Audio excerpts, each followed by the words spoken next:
Namaste, good morning to you all and also welcome to today's mathematics class. In the previous class, we have discussed chapter 15, perimeter and area. Hope you have revised well.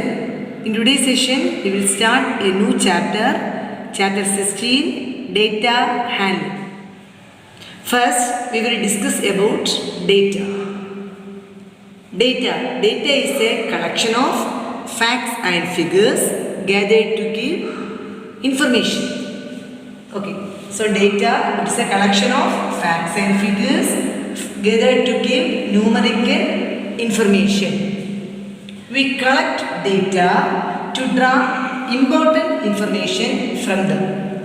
Different methods of data collection are: first one is taking measurements in experiments. Taking measurements in experiments. This method is used often in science and quality control. This method is used often in science and quality control. Here we often the data collected by conducting experiments to take measurements. For example, used in science and quality control. Example, used in science and quality control. The second method of data collection is observing outcomes.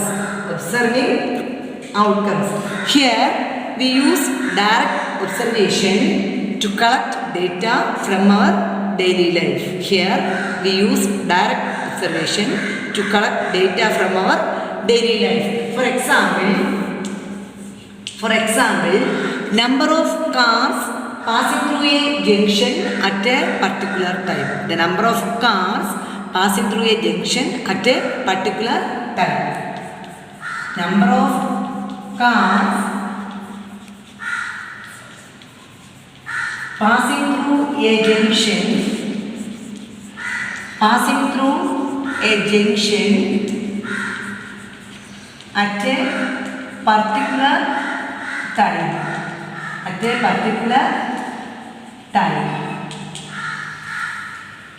The third method of data collection is conducting surveys.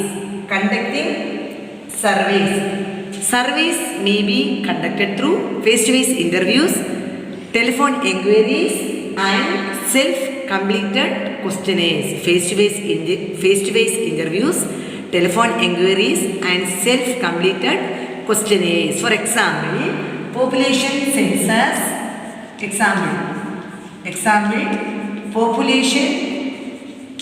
Population census and customer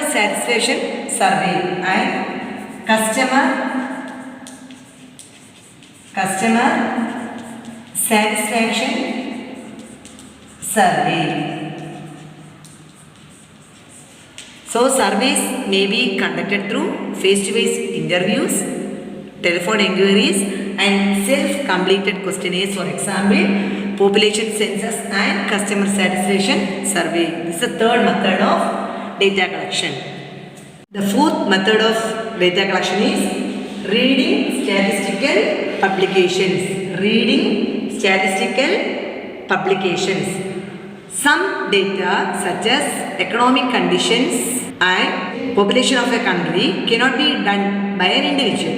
In such cases, we depend on statistical publication to get reliable data.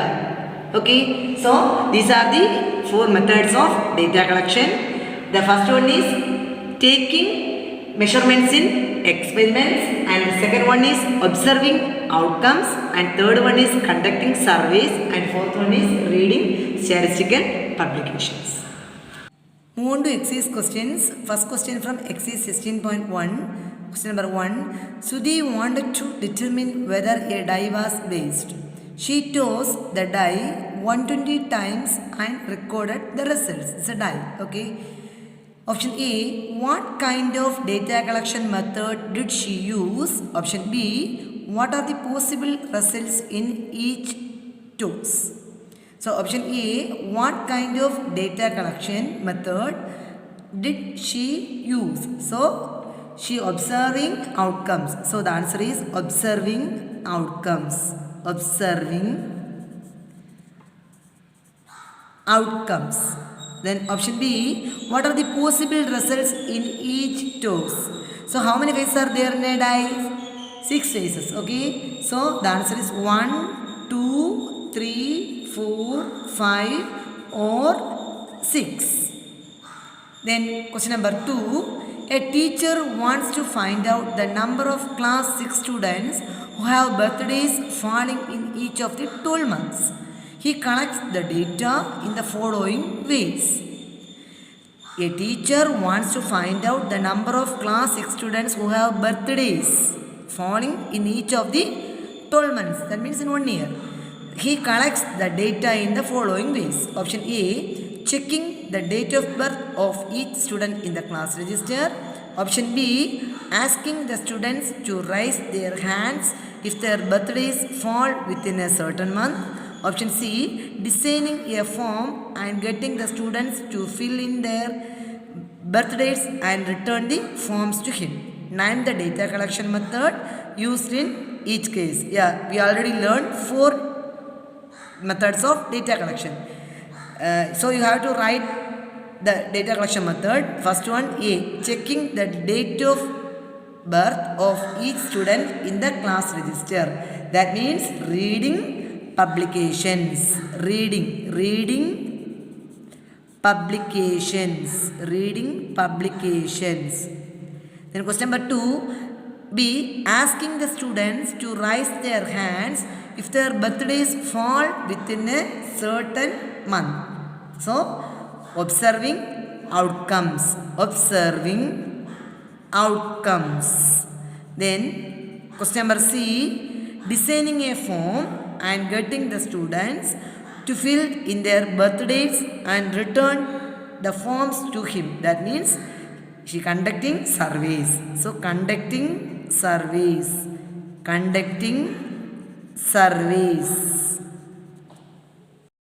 Next, we will discuss organization of data.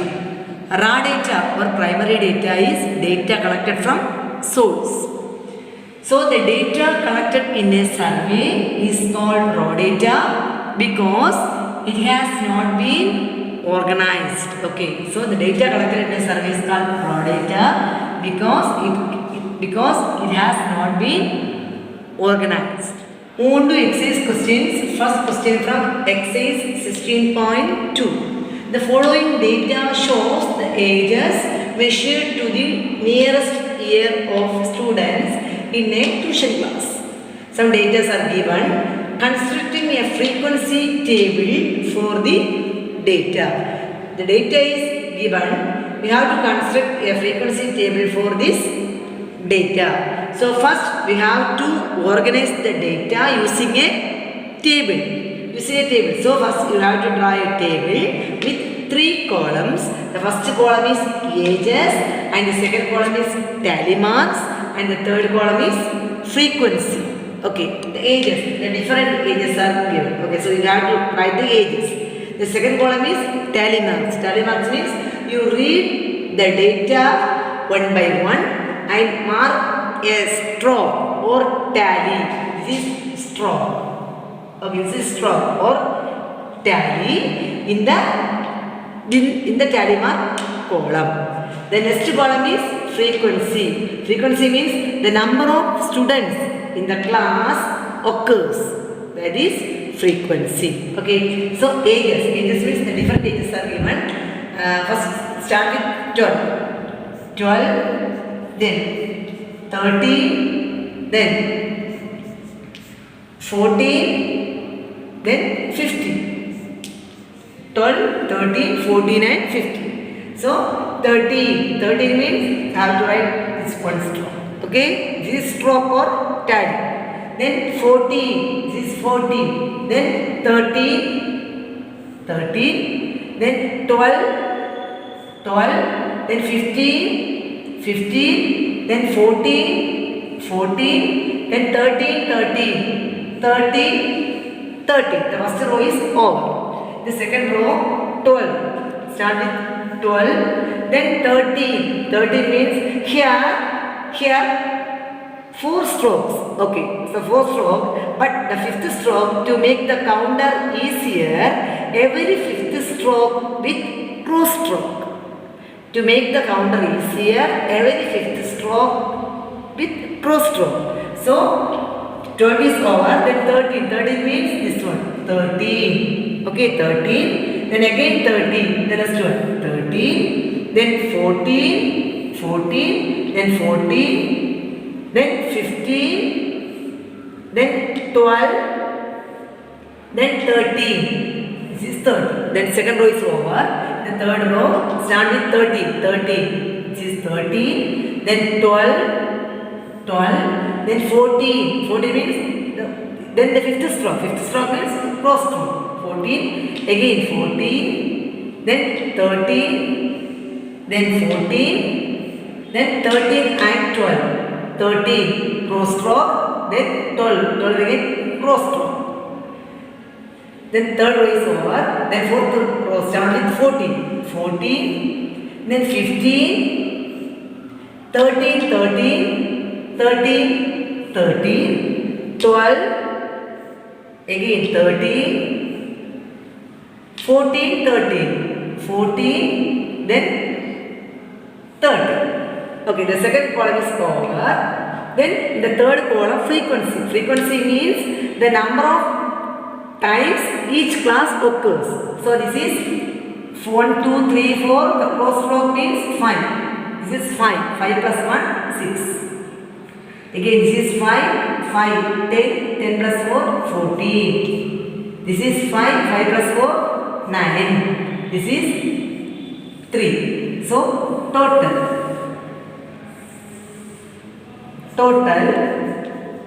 adding all the frequencies, 6 plus 14, 20, 20 plus 9, 29, 29 plus 3, 32. 32. So this is the frequency table.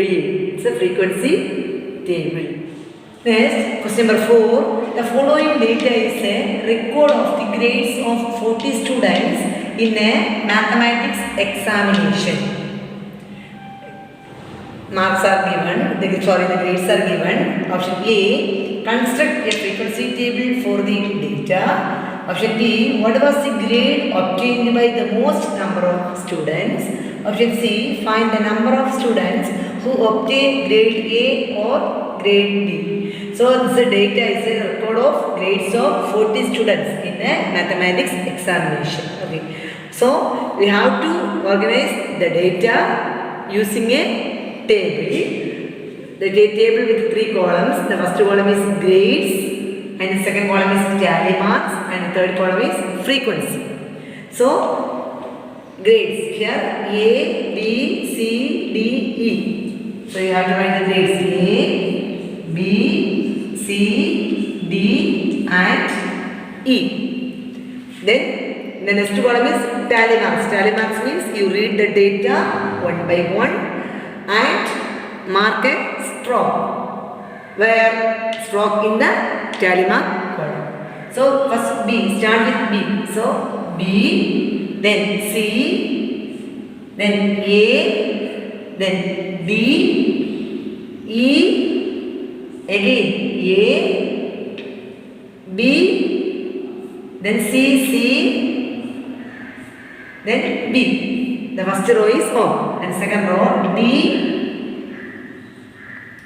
C, then again C. So to make the counter easier, every fifth stroke with the cross stroke. So C, then A, B, A, then B, then D, then E, then C, D, C, C, D, then C. The second row is over. The third row start with B, B, B. So the fifth stroke, cross stroke, then again one. B, then D, again cross stroke, then E, A, then D, B, D, B, then D, then E, E, E, 4 stroke is over, then cross stroke, 5th stroke. Then the last row start with C, C, E, then C, B, then D, then C, C, again 5th cross stroke, then again 1 C, then A, D, C, A, again cross stroke, then D, C, D, then C. Then the third column, frequency column, that means the number of times each class appears. That means occurs. So here 4 plus 1, 5. Here 5 plus 3, 8. 5 plus 3, 8. Here 5 plus 5, 10. 10 plus 2, 12. Here 5 plus 4, 9. Here 5 plus 1, 6. So total 8 plus 5, 13. 13 plus 12, 25. 25 plus 9, 34. 34 plus 6, 40. So 40 students. Okay. Then first option A is the frequency table. So this is the frequency table. Then option B, what was the grade obtained by the most number of students? What was the grade obtained by the most number of students? Here 5, 8, 12, 9, 6. So which grade? The answer is grade C. Then this answer grade C. The answer is grade C. Then the third option C, find the number of students who obtain grade A or grade B. Here grade A is 5, grade A is 5 and grade B is 8. So 5 plus 8 is equal to 13. The answer is 13. The number 13 students obtain grade A or grade B. Question number 5. The following data shows the distances in kilometer covered by 30 passengers who took the taxis. Data is given. Option A. Construct a frequency table of uniform intervals for the data using the intervals 0 to 2.0, 2.1 to 4.0 and so on.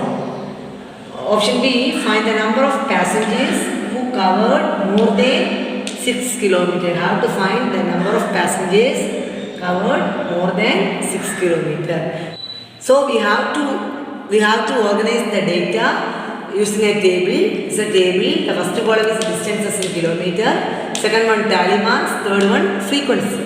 So start with 0 to 2.0. Using the intervals, then 2.1 to 4.0. Then 4.1 to 6.0. Then 6.1 to 8.0. Then 8.1 to 10.0. The next column tally marks. They read the data one by one and mark a stroke in the tally mark. Okay. Last one 7.2. 7.2 lies between 6.1 and 8.0. Then 2.8. 2.8. This one. Then 4.2. 4.2. Then 6.0 again. Then 6.5. 6.5. Then 3.3. 3.3. Then 5.3. This one. Then 9.0. Then 7.1. Then 0.8. 0.8 means less than 1. So this interval 0 to 2 points. First row is over. Then second row 4.1 again. This one. Then 3.7. 3.7. Then 8.1. 3.6. 3.6 means this one. 3.6. Then 4.7. 4.7 means cross stroke. Then 6.4. 6.4. Then 8.4. Then 1.5. Then 5.5. Then 7.5. 9 crossed. Then third row 9.3, then 5.8,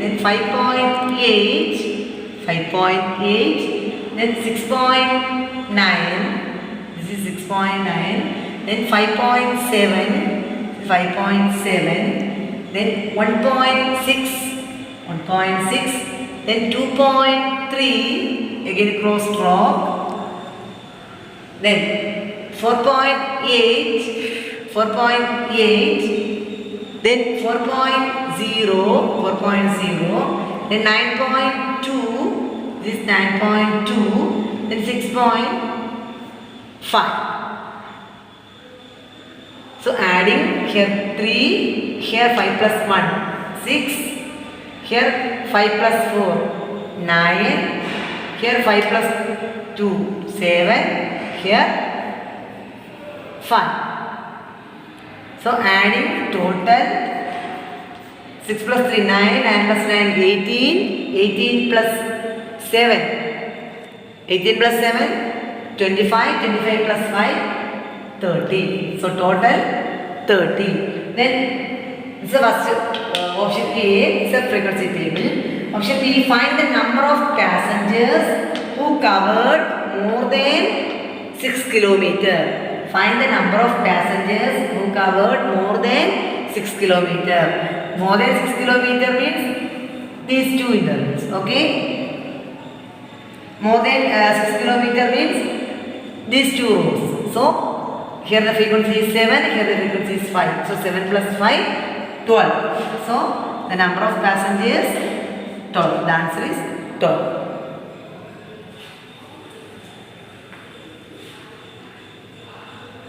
Today we have discussed collection of data and organization of data and also completed exercise 16.19, 16.2. Hope it is clear for you all.